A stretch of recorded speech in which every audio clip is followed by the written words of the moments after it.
제가 2015년도에 우리 교회에서 배려해 주셔서 제 아내와 함께 이탈리아의 피렌체를 열흘 동안 머물러 있었습니다. 저한테는 굉장히 소중한 경험이었고요. 피렌체라는 도시를 통해서 저희가 새롭게 우리 자신을 정리하고 또 아름다운 것을 보는 그런 기회가 되었습니다. 피렌체는 정말 많은 것들을 볼 것이 있는데 그 중에서 제일 인상 깊었던 것은 신혼부부들이 오면은 꼭 여행 들리는 게 시내 전체를 볼 수 있는 미켈란젤로 언덕이라는 곳이 있거든요. 그 뒤편에 보면 저도 우연히 찾았는데 산 미니아타 알몬테 성당이라는 성당이 있습니다. 이 성당은 지은 지 1000년 된 성당이에요. 그래서 1000년 전에 지었기 때문에 건축 양식도 우리가 알고 있는 그 높은 그 현장의 아름다운 휘황찬란한 그 스테인글라스가 있는 고딕 양식 전의 양식이라 로마네스크 양식이라고 합니다.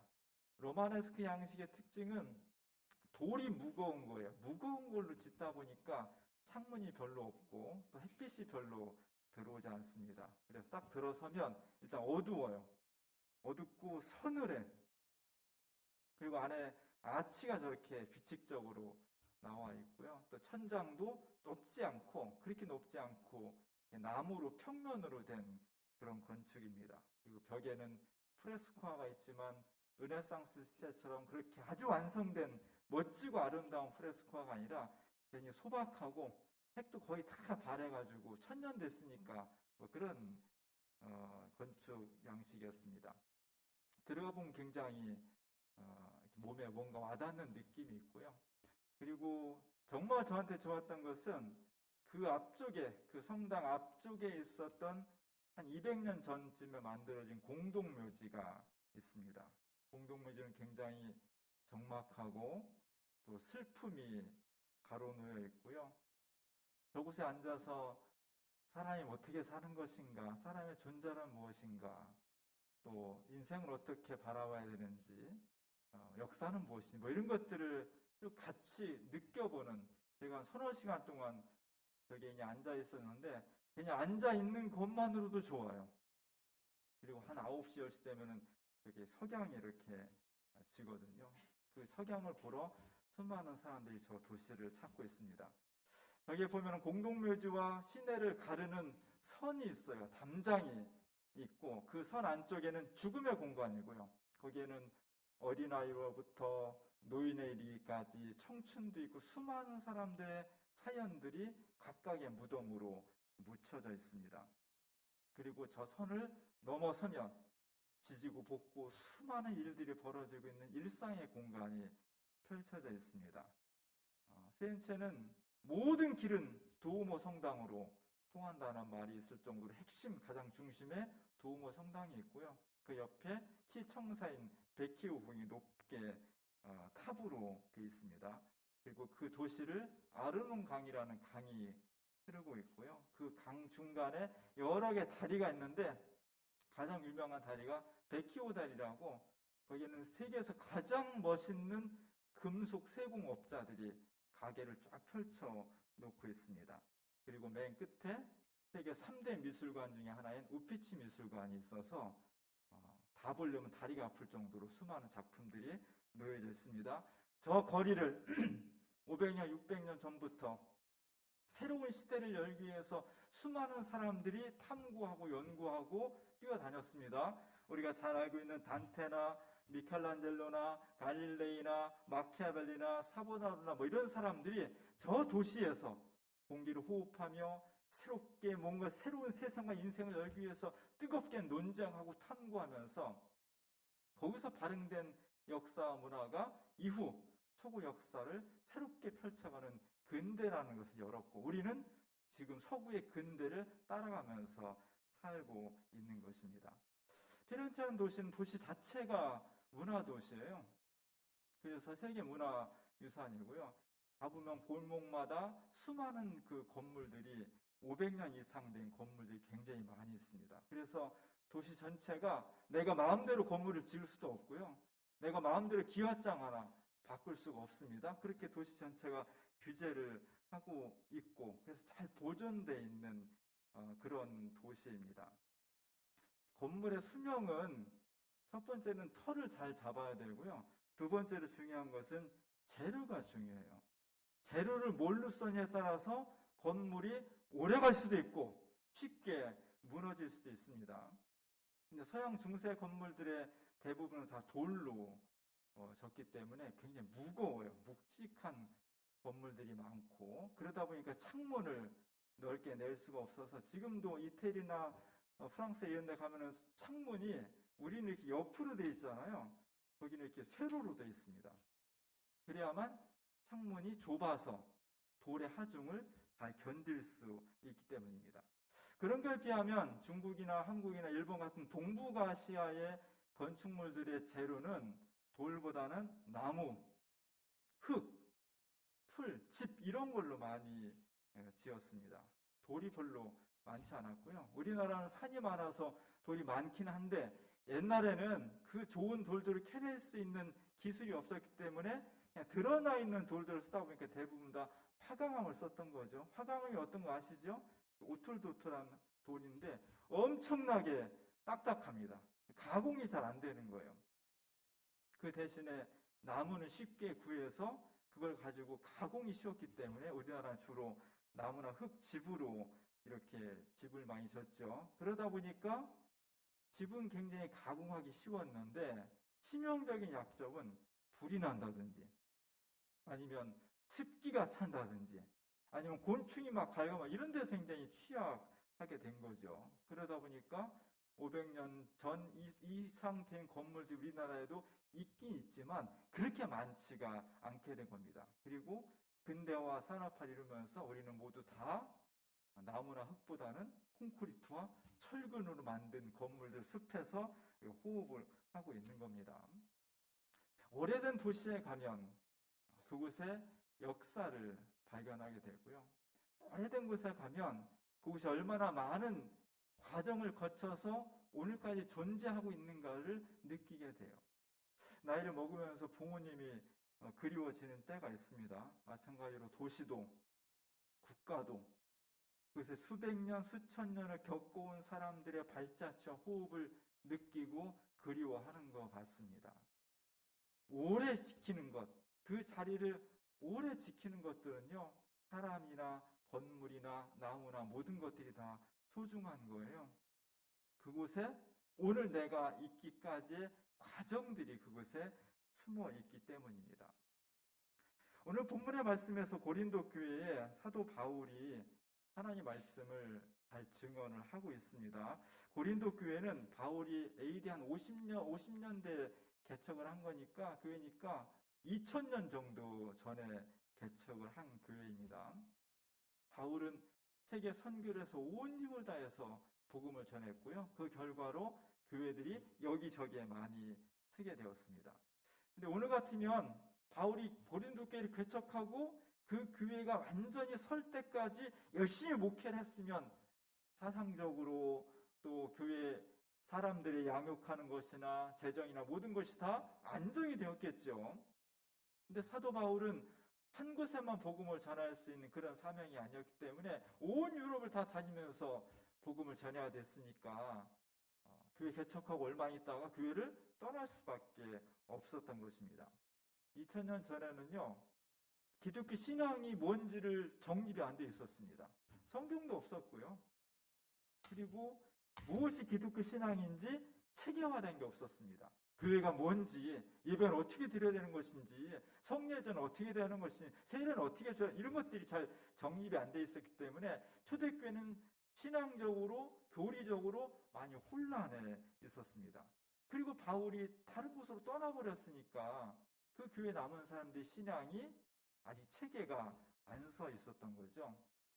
고린도만 하더라도 그리스, 로마라는 문화의 중심지였기 때문에 기독교 문화의 전통을 가진 유대교회라든지 기독교 문화가 거의 없던 데에서 교회가 개척되어지고 계속 살아남을 수 있다는 것 자체가 기적이었습니다.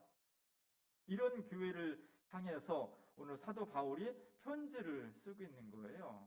소식을 들으니까, 멀리서 소식을 들으니까 내가 정말 심혈을 기울여 개척하고 사랑하는 고린도 교회가 좋은 점들을 잘 성장하고 있었는데 문제가 발생했습니다. 교회 중직자들 사이에 분열이 생긴 거예요. 교회는요, 밖에서 핍박이 오면 오히려 어렵지만 이겨나갈 수 있는 힘이 있습니다. 외부의 핍박에 대해서 내부적으로 결속을 하니까. 근데 어느 것이든지 교회든 국가든 내부의 분열이 생기면요, 굉장히 힘들어요. 이것을 치유하기가 굉장히 어렵습니다. 오늘 사도 바울이 자기가 사랑하는 고린도 교회가 내부적으로, 외부의 핍박이 아니라 내부적으로 교인들 사이에 분열이 생기고 반목이 생겼다는 그런 이야기를 듣고 굉장히 마음이 아픈 거예요. 그래서 간절한 마음으로, 여러분, 제가 요즘 같으면 그냥 KTX 타고 확 올 텐데 멀어서 갈 수가 없으니까 간절한 마음으로 여러분 소식을 듣고 제가 편지를 쓰니 이 글을 보고 여러분들이 좀 절제하고 자중하면서 화평한 교회를 만들었으면 좋겠습니다 하는 그런 이야기를 지금 하고 있는 겁니다. 그 이야기 한 부분이에요. 그러면서 이 사도 바울은 고린도 교인들 향해서 첫 번째로 중요한 것은 여러분 같은 터전 위에 서 있다. 같은 터전 위에. 우리가 다 예수 그리스도라는 터전 위에 서 있는 같은 운명의 공동체라는 것을 강조하고 있습니다. 교회는 뭐냐? 같은 터전 위에 있는 거예요.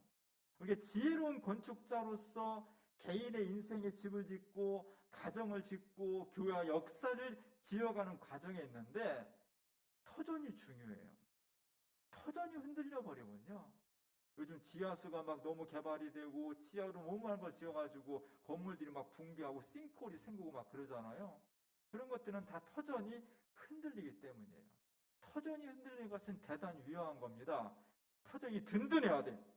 그래서 사도 바울은 우리는 어떤 터전 위에 집을 짓는 사람들이냐?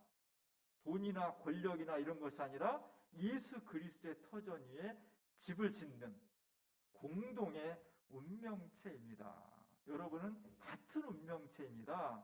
생각이 조금 다를 수 있고요. 사는 모습이 좀 다를 수 있지만 우리는 다 예수 그리스도라는 그분의 터전 위에 집을 짓는 사람들입니다. 이걸 다시 확인해 주는 겁니다. 이게 대단히 중요합니다. 우리는 같은 터전을 지어야 되고요. 같은 그 터전 위에서 우리의 건물을 잘 져야 돼. 그래서 한 20년, 30년에 있다 폭삭 무너지는 집이 아니라 건강하고 강건하고 어떤 세월의 속에서도 어떤 위험 속에서도 굳건히 이겨나갈 수 있는 그런 건물을 져야 돼요. 오늘 청소년들한테 우리가 함께 찬양을 하고 청소년들한테 교회가 큰 관심을 기울이는 것은 이들이 다른 세속적인 것에 인생을 설계하는 것이 아니라 예수 그리스도라는 영원하고 변하지 않고 가장 안전한 그 위에다가 사랑하는 우리 자녀들이 그 인생을 터전을 잡고 건축을 하라는 거예요. 그래야만 어떤 위험 속에서도 무너지지 않고 굳건한 삶을 살아갈 수 있기 때문입니다. 이것을 우리 자녀들에게, 우리 다음 세대들에게 잘 전승해주는 교회가 됐으면 좋겠습니다. 사도 바울은 지금 막 분열하고 있는 고린도 교회의 첫 번째는 여러분 다 한 몸입니다. 결코 나뉘어질 수 있는 사람들이 아닙니다. 한쪽이 잘 되고 한쪽이 망하면 한쪽은 성공할 수 있냐? 그렇지 않다는 거예요. 같은 터전이기 때문에 공동의 운명체입니다. 같은 배를 탄 사람들입니다. 그러니 서로 양보하고 서로 이해하면서 하나의 공동체를 이루어가십시오. 이렇게 긍정적으로 접근했습니다. 두 번째로는 좀 경고를 날렸습니다. 12절, 13절에 보면은 다 같이 한번 읽어보겠습니다. 만일 누구든지 금이나 은이나 보석이나 나무나 풀이나 지푸로 이 터 위에 세우면 각 사람의 공적이 나타날 터인데 그날이 공적을 밝히리니 이는 불로 나타내고 그 불이 각 사람의 공적이 어떠한 것을 시험할 것임이라. 건축에는 터가 중요하고요. 두 번째는 재료가 중요한 거죠.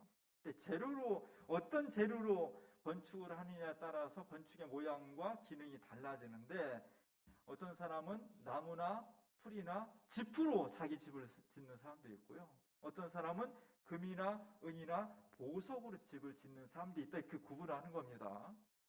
지금으로 말하면 옛날에는 2000년 전에 그 집을 짓는 재료가 이렇게밖에 없었겠지만 오늘날 이제 사도 바울이 고린도에게 편지를 보낸다면 나무나 풀이나 짚으로 집을 짓는 사람도 있고요. 철근이나 콘크리트로 이렇게 집을 짓는 사람도 있을 것이 이렇게 좀 나눴겠죠. 근데 옛날에 오래되고 강한 재질은 금이나 은이나 보석 같은 것들이다 이렇게 구분을 했습니다.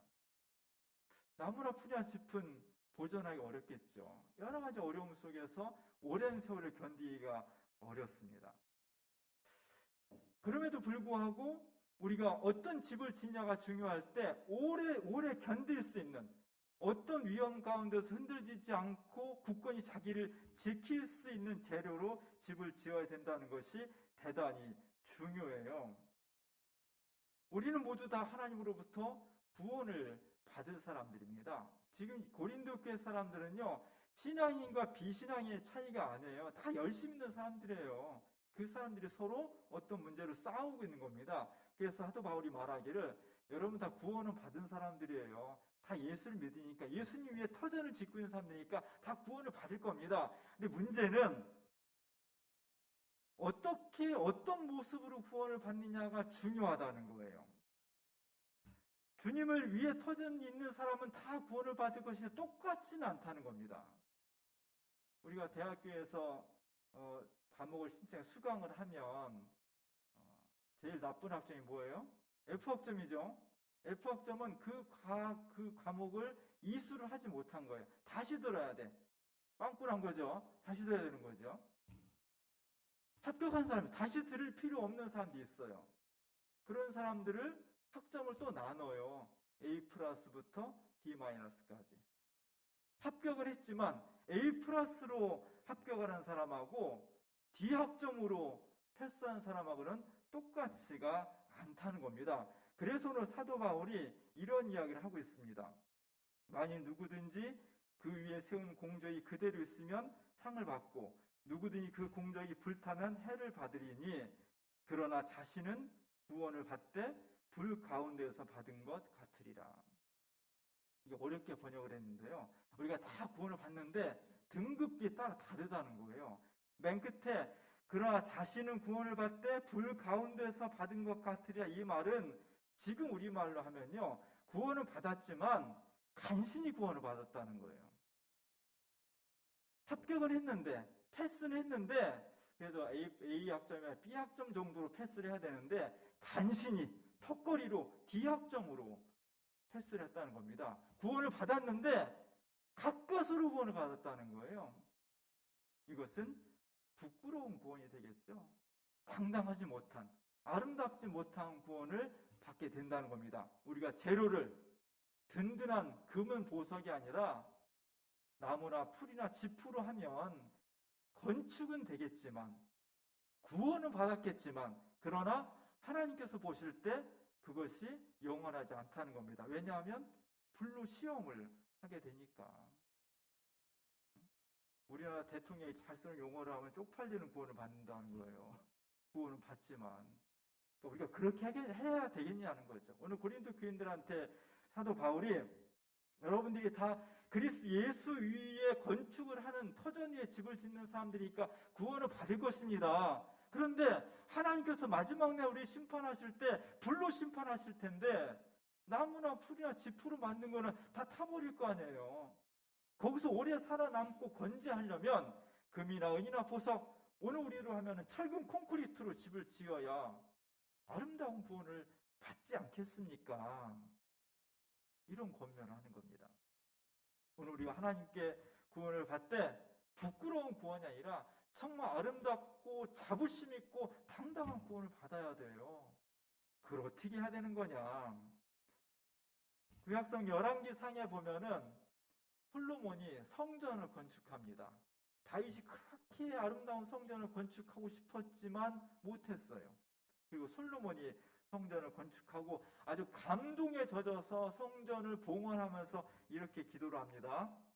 하나님이 참으로 땅에 거하시리까 하늘과 하늘의 하늘이라도 주를 용납하지 못하겠거든 하물며 내가 건축한 이 성전이오리까 그러나 내 하나님 여호와여 주의 종의 기도와 간구를 돌아보시며 이 종이 오늘 주 앞에서 부르짖음과 비는 기도를 들으시옵소서.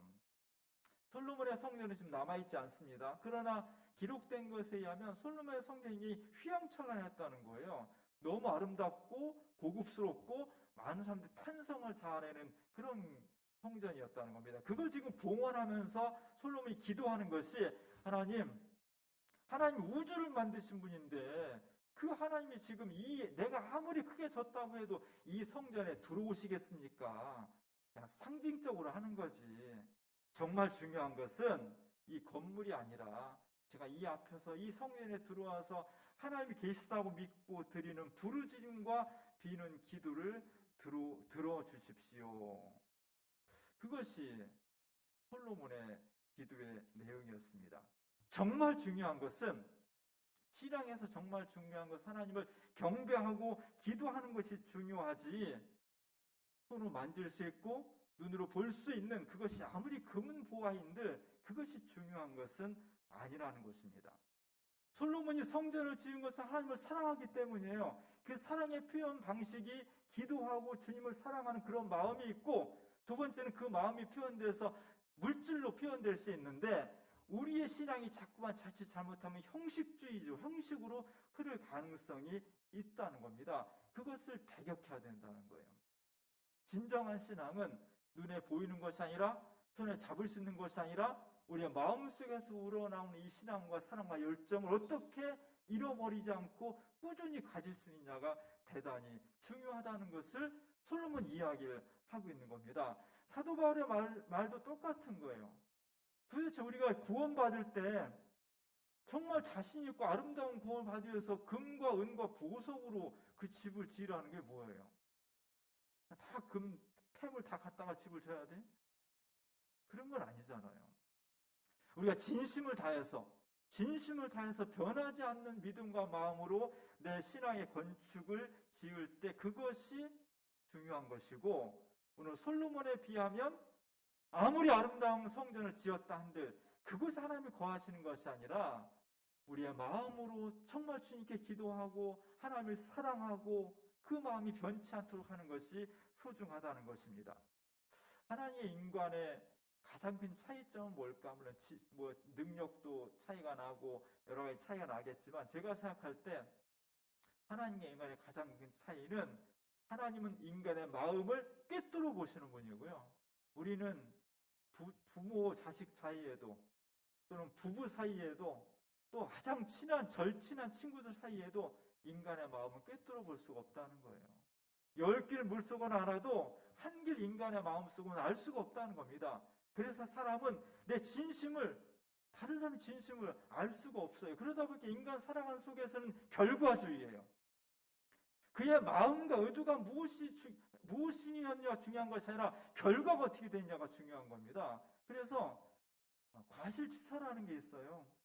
나는 정말 의도하지 않았는데 정말 어이없게 사고가 나서 사람을 다치게 할 수도 있고 죽게 할 수도 있습니다. 전혀 의도하지 않았으니까 마음이 전혀 그런 것이 아니었는데도 불구하고 사고가 났으니까 이 사람은 무죄. 그렇지 않습니다. 그것도 유죄를 받아요. 사람은 그 마음을 아무리 판사라도 정확히 파악할 수가 없기 때문에 결과로 보는 거예요. 이게 인간의 한계입니다. 하나님은 그렇지 않습니다. 하나님은 결과가 좀 나쁠 수도 있어요.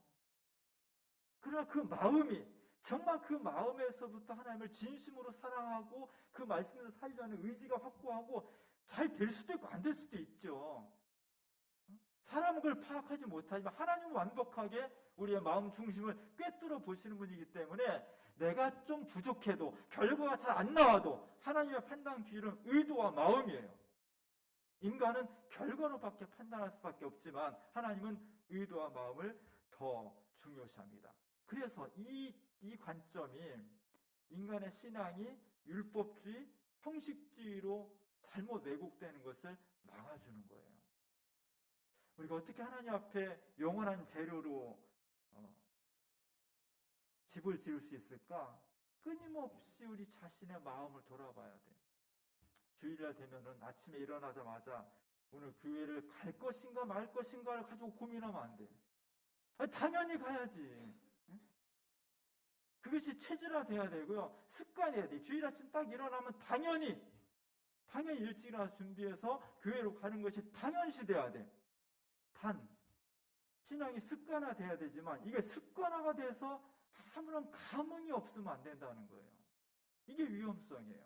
그래서 신앙은 습관화돼야 되지만 하나님과 관계는 습관화돼야 되지만 습관화가 가져오는 감흥 없음, 새로움 없음, 당연함 이런 것들을 어떻게 극복할 것이냐가 율법주의 신앙과 형식주의 신앙을 우리가 극복해가는 방법이 되는 겁니다.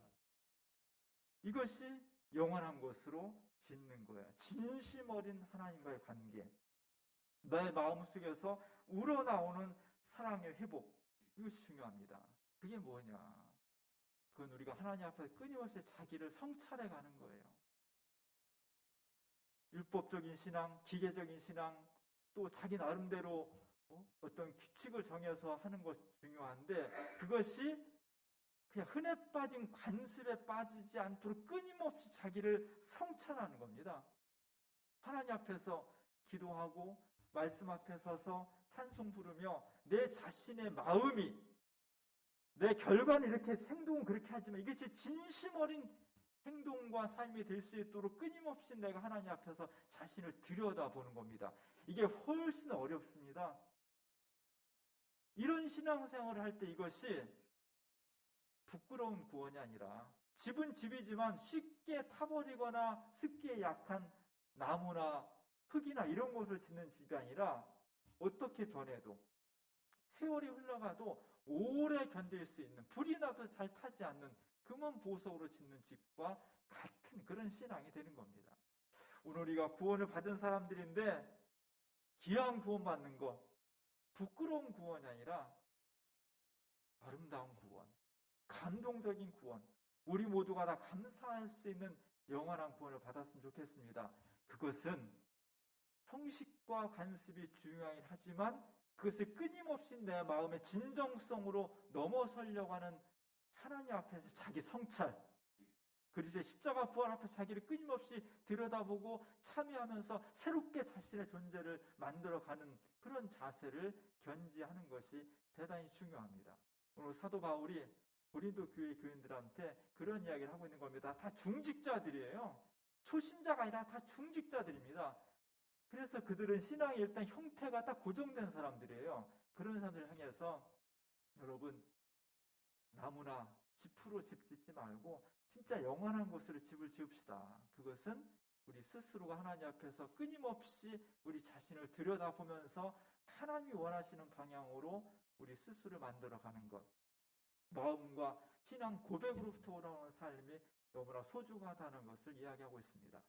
부끄러운 구원이 아니라 감사하고 감동적인 아름다운 구원에 동참하는 우리 모두가 될 수 있기를 주님의 이름으로 축원합니다.